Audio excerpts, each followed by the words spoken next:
tourner, c'est le livre de Luc, chapitre 8, versets 40 à 56. Au moment où Jésus revint sur l'autre rive du lac, la foule l'accueillit, car tous l'attendaient. Un homme appelé Jairus arriva alors. Il était chef de la synagogue locale. Il se jeta aux pieds de Jésus et le supplia de venir chez lui parce qu'il avait une fille unique, âgée d'environ 12 ans, qui était mourante. Pendant que Jésus s'y rendait, la foule le pressait de tous côtés. Il y avait là une femme qui souffrait de perte de sang depuis 12 ans. Elle avait dépensé tout ce qu'elle possédait chez les médecins, mais personne n'avait pu la guérir. Elle s'approcha de Jésus par derrière et toucha le bord de son vêtement. Aussitôt, sa perte de sang s'arrêta. Jésus demanda « Qui m'a touché ?» Tous niaient de l'avoir fait. Et Pierre dit « Maître, la foule t'entoure et te presse de tous côtés. » Mais Jésus dit « Quelqu'un m'a touché, car j'ai senti qu'une force était sortie de moi. » La femme vit qu'elle était découverte. Elle vint alors, toute tremblante, se jeter aux pieds de Jésus. Elle lui raconta, devant tout le monde, pourquoi elle l'avait touché et comment elle avait été guérie immédiatement. Jésus lui dit, « Ma fille, ta foi t'a guérie, va en paix. » Tandis que Jésus parlait ainsi, un messager vint de la maison du chef de la synagogue et dit à celui-ci, « Ta fille est morte, ne dérange plus le maître. » Mais Jésus l'entendit et dit à Jairus, « N'aie pas peur, crois seulement, et elle guérira. » Lorsqu'ils furent arrivés à la maison, il ne permit à personne d'entrer avec lui, si ce n'est à Pierre, Jean, Jacques et au père et à la mère de l'enfant. Tous pleuraient et se lamentaient à cause de l'enfant. Alors Jésus dit, « Ne pleurez pas, elle n'est pas morte, elle dort. » Mais ils se moquèrent de lui, car ils savaient qu'elle était morte. Cependant, Jésus la prit par la main et dit d'une voix forte, « Enfant, debout !» Elle revint à la vie et se leva aussitôt. Jésus leur ordonna de lui donner à manger. Ses parents furent remplis d'étonnement, mais Jésus leur recommanda de ne dire à personne ce qui s'était passé. À Gerasa, ou alors la région de Gadara, de l'autre côté de la mer de Galilée, Jésus, qui a calmé la tempête et guéri un démoniaque qui s'appelait Légion, revient en Galilée. Il a maîtrisé le chaos des éléments, il a terrassé des démons. Il retrouve maintenant la vie réelle avec ses épreuves quotidiennes que nous connaissons tous, la maladie, la mort. Il ne s'agit plus d'esprit ou de force de la nature à vaincre, il s'agit d'accompagner des personnes, des familles dans la douleur. Et ce n'est pas un agenda linéaire avec des rendez-vous les uns après les autres. Ici, les situations s'entremêlent, se croisent. Un homme inquiet pour sa fille unique, qui est mourante. Une femme malade depuis trop longtemps et qui ne sait plus que faire. Chacun vient avec sa détresse, sans rendez-vous. Et Jésus doit répondre à ces souffrances qui lui sautent au visage. C'est le timing de Dieu, pas le sien. Lui n'est là que pour servir et sauver. Telle est la mission qu'il a reçue de son Père. À ce grand rendez-vous de la foi, tout le monde vient. Les éclopés de la vie, les malades, comme cette femme qui a dépensé une fortune pour se faire soigner, sans aucun résultat. Il y a aussi les notables, comme Jairus, un chef religieux respecté, qui laisse éclater sa souffrance devant tout le monde à cause de son enfant malade. Jairus veut amener Jésus au plus vite vers sa fille unique qui se meurt, mais ils sont arrêtés par la femme qui a une perte de sang. Le Seigneur se doit à chacun, il guérit la femme, mais un temps précieux est perdu et la fille unique de Jairus meurt. Et on se demande s'il faut se fâcher contre cet effronté qui ose toucher le Seigneur et le retarder au point qu'une enfant est morte. D'après les commentateurs bibliques, le récit de la femme malade sert à retarder Jésus, de sorte que la guérison de la petite fille de Jairus se transforme en résurrection. Mais il me plaît à penser que le Seigneur n'est jamais en retard. Dans l'évangile de Jean, où il y a aussi un retard du Seigneur, un retard conscient, délibéré, ce n'est pas dû à une personne malade. C'est Jésus qui décide de rester quelques jours de plus. Et il explique que la mort de Lazare va faire éclater la gloire de Dieu, car il va le ressusciter, et cela va susciter la foi de beaucoup de Juifs. L'évangéliste Luc est un peu plus cartésien. Il faut expliquer le retard. La femme malade est toute trouvée, mais nous allons voir que son rôle dans le récit n'est pas simplement de servir de prétexte à Jésus. Les femmes dans l'évangile de Luc sont souvent des figures qui représentent l'homme pécheur ou bien le peuple de Dieu. Du coup, le geste de la femme malade est hautement significatif. Oui, toucher Jésus. Qu'est-ce que ça signifie? Toucher Jésus ne signifie pas avoir un geste de superstition, un rituel suspect ou fétichiste. Toucher Jésus, ça signifie s'approcher de lui, venir au Sauveur tel qu'on est, sans se laisser arrêter par les considérations humaines, le jugement des gens ou la peur de ne pas être digne. La femme s'approche avec son impureté, sa maladie, avec les interdits rituels qui l'excluent d'office de tout contact avec le Seigneur, parce que en ce temps-là, une femme qui saigne était considérée comme impure. On peut dire que cette femme est l'image de l'humain, chargé de l'impureté de son péché, et l'audace qui l'amène à toucher le Seigneur indique que les pécheurs peuvent, ils ont le droit d'aller vers Jésus pour être purifiés de leurs péchés, pour être sauvés. L'immédiateté de la guérison que la femme constate, c'est l'immédiateté du pardon, l'immédiateté de la grâce. Celui qui croit est sauvé, il n'y a pas de période de probation. Le pécheur repentant ne va pas attendre un temps indéfini avant d'être gracié. Il est déclaré juste par le Seigneur immédiatement, parce qu'il a cru, parce qu'il a reconnu Jésus comme son sauveur. Le salut n'est pas un privilège que l'on doit payer chèrement durant toute sa vie.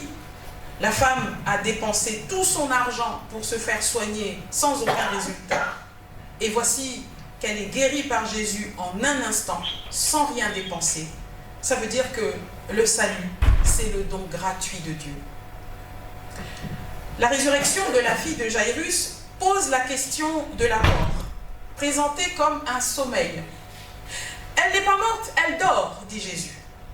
Il dira la même chose à propos de Lazare dans l'évangile de Jean, et l'apôtre Paul, dans sa lettre aux Thessaloniciens, la première, évoquera lui aussi, je cite, « ceux qui se sont endormis dans la mort ».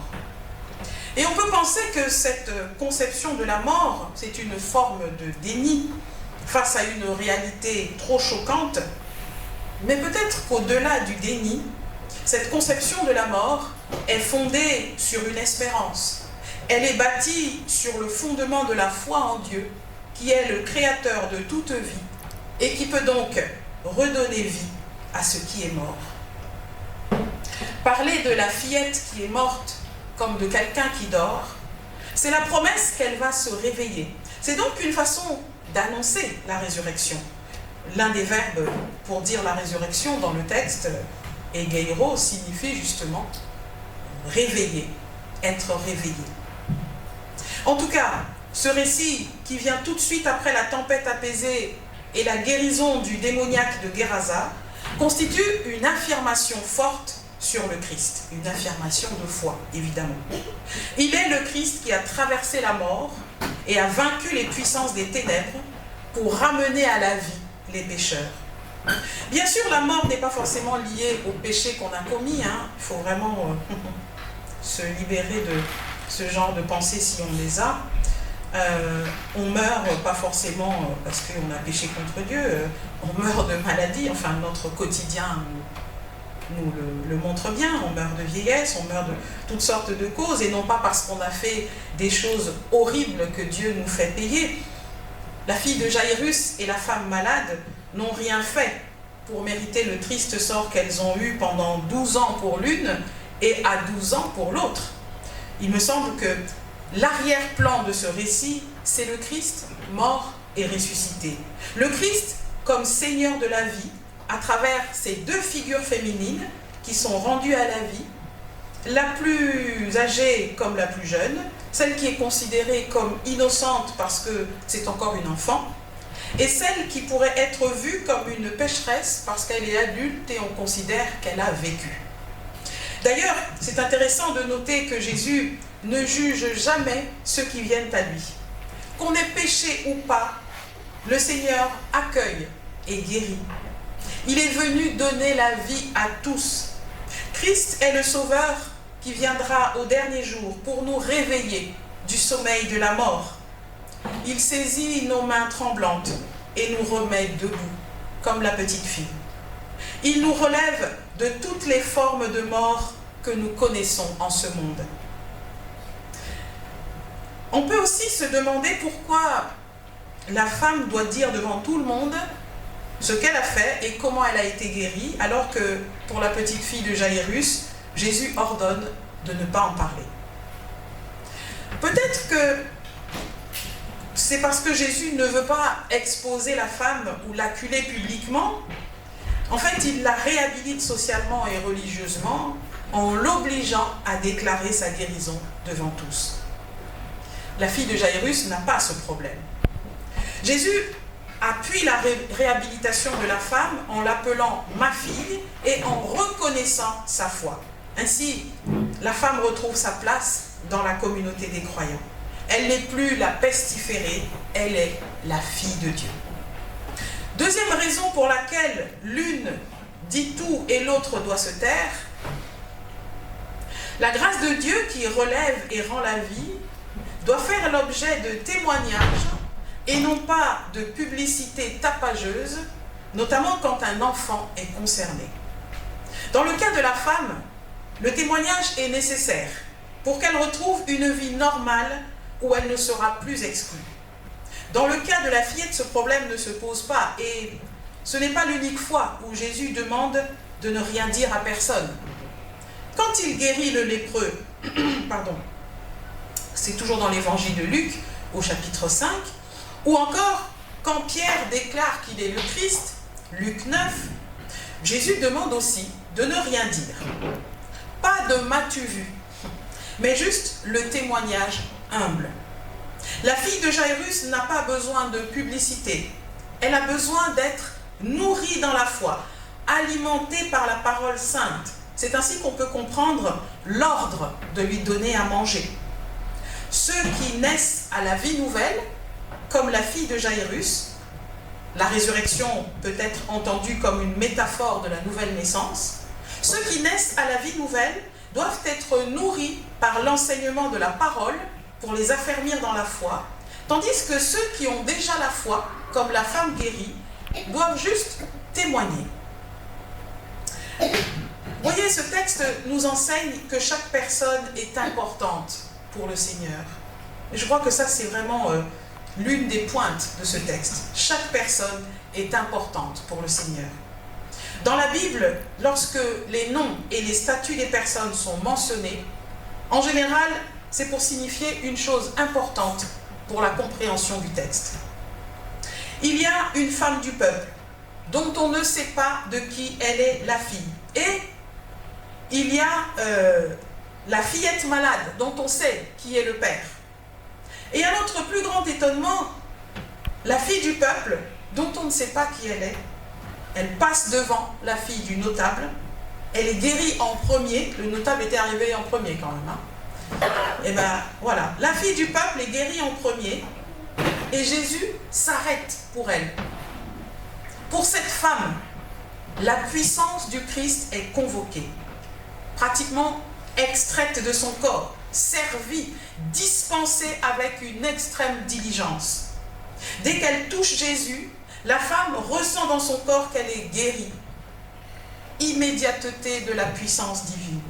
Immédiateté de la réponse du Tout-Puissant à la prière silencieuse de la femme qui a risqué le tout pour le tout afin d'être guérie. Et cette guérison qui court-circuite celle de la fille de Jaïrus a beaucoup à nous dire. Devant Dieu, nous sommes tous des cas urgents, qu'on soit riche ou pauvre, qu'on soit du petit peuple ou de la noblesse. Nous sommes tous des cas urgents pour le Seigneur. Et vous voyez, encore aujourd'hui, dans certains pays, c'est triste à dire, mais les gens, les notables, les gens très riches, bénéficient d'une préséance pour se faire soigner, pour se faire opérer, pour une évacuation sanitaire. Si vous n'êtes le fils ou la fille de personne, vous pouvez mourir devant la porte de l'hôpital parce que vous n'êtes personne. Voilà. Pour le monde, formaté par la préséance, formaté par la loi des privilèges, votre vie n'est pas assez importante pour qu'on s'arrête et qu'on vous soigne. Vous n'êtes pas assez important pour qu'on vous sauve la vie. Mais dans le texte, avec cette femme pour qui le Christ s'arrête, alors qu'il doit se presser pour aller sauver la petite fille d'un notable, l'Évangile nous dit que chaque personne est importante pour le Seigneur. Nous méritons tous son attention. Son amour et sa puissance sont donnés à tous, sans distinction. Les disciples qui vont se disputer au chapitre suivant pour savoir qui est le plus grand, bon, ce sont quand même de sacrés personnages, en fait, ils n'ont rien compris. Avec la guérison de la femme anonyme qui prend le pas sur la guérison ou la résurrection de la fille du prêtre, l'Évangile redit et insiste lourdement. Il n'y a pas de plus grand, il n'y a pas de plus noble, il n'y a pas de plus important. Le Seigneur accorde son attention fidèle à chacun de nous. Alors, à Noël, pour ceux qui étaient à la veillée, nous avons vu le féminisme de l'évangéliste Luc qui met en valeur la foi des femmes dans ses récits. Et nous avons un exemple ici. La femme malade et le chef de la synagogue sont tous les deux venus à Jésus pour une situation urgente, mais c'est la femme qui touche Jésus et qui déclenche la manifestation de sa puissance. Les pères de l'Église ont beaucoup commenté cette portion de texte en disant que beaucoup de gens de la foule touchaient Jésus, mais pas de la bonne manière. Il leur manquait la foi que le Seigneur va reconnaître à cette femme. « Ma fille, ta foi t'a sauvée. » Jaïrus aussi est dans un élan de foi lorsqu'il vient à Jésus, mais le narrateur tient à souligner en particulier la foi de cette femme qui se démarque par son audace d'oser toucher le vêtement de Jésus et aussi par une profonde conviction qu'on pourrait formuler de la manière suivante. Je n'ai pas besoin de parler, je n'ai pas besoin d'expliquer. Le Seigneur sait toutes choses. Il me connaît, il me voit dans la situation où je suis, et moi aussi, je sais qu'il est le Tout-Puissant qui peut me guérir. Alors, je m'approche du Seigneur pour recevoir sa puissance, son amour. On pourrait comprendre le geste de la femme de cette manière-là. La femme malade et le chef de la synagogue sont tous les deux face à la mort imminente, mais leur espoir de guérison s'exprime différemment. Jaïrus espère que Jésus va venir avec lui à la maison. Dans l'évangile de Marc, Jaïrus demande aussi que Jésus impose les mains à sa fille afin qu'elle vive. La femme malade, elle, espère guérir en touchant le Christ. Ce sont deux démarches différentes qui fonctionnent et qui nous font réfléchir. Toucher le Christ et se laisser toucher par lui. Est-ce que c'est notre foi qui touche le cœur de Dieu et provoque son intervention, ou bien est-ce que c'est le Christ qui nous touche et suscite la foi? Bon, voilà une question pour ce dimanche. Jaïrus veut la présence du Seigneur dans sa maison, il veut que le Seigneur s'approche de son enfant, alors que la femme juge suffisant que ce soit elle seule qui s'approche. Et ça rappelle l'histoire du général syrien Naaman, à qui le prophète Élisée dit d'aller se laver dans le Jourdain, 7 fois, pour être guéri de la lèpre. Et le général Naaman s'en va furieux et il dit « Je pensais que le prophète sortirait de chez lui, qu'il se tiendrait debout et prierait le Seigneur son Dieu. Je pensais qu'il passerait sa main sur l'endroit malade et que ma lèpre serait guérie. Mais non, il m'envoie prendre un bain. Il ne vient même pas me rencontrer. » Oui, quand on fait la démarche d'aller vers Dieu, on a besoin de sentir que Dieu s'approche de nous. C'est ce que laisse entendre l'attitude de Jairus, qui veut le Christ dans sa maison. Alors que le soldat romain avait dit simplement « Je ne suis pas digne que tu entres sous mon toit. Dis seulement un mot et mon serviteur sera guéri. » Pour la femme malade, le Seigneur est déjà tout proche. Il n'y a plus qu'à saisir par la foi sa puissance qui guérit. Et vous voyez, il y a 2 façons de comprendre les choses, de ressentir par la foi. Et il me semble que les 2 façons sont valables. Il n'y a pas de mauvaise ou bonne manière. Les 2 façons évoquent aussi la prière. Sujet très cher à l'évangéliste Luc, qui a consacré plusieurs enseignements là-dessus, mais je ne vais pas vous en parler maintenant. En tout cas, le texte de ce matin nous apprend que chacun a sa façon de prier et de s'approcher du Seigneur. La femme est plus discrète, le chef de la synagogue est plus démonstratif. Il n'y a pas de recette toute faite. Chacun parle au Seigneur depuis sa situation et selon la conviction qui est dans son cœur.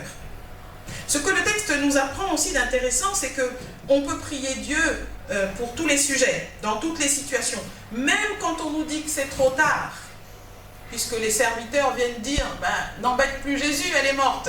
Et bien même quand c'est trop tard, on peut garder cette prière et cette foi, même si on nous dit « tu ne vas pas déranger le Seigneur pour ça », et bien si, c'est peut-être un petit sujet pour vous, mais pour moi c'est un sujet important que je peux apporter au Seigneur, et j'ai foi qu'il m'entendra et qu'il me répondra. La résurrection de la fille de Jairus nous enseigne que tout ce qui nous tracasse suscite la réponse du Seigneur. Dieu veut la vie et la joie pour tous les hommes. La fille de Jairus est ressuscitée et c'est une grande joie pour sa famille. Malheureusement, il faut le dire, dans le monde, il y a tellement d'enfants qui tombent malades et meurent, tellement de personnes qui souffrent pendant de longues années. Et le texte nous dit que ce n'est pas la volonté de Dieu de voir les gens souffrir.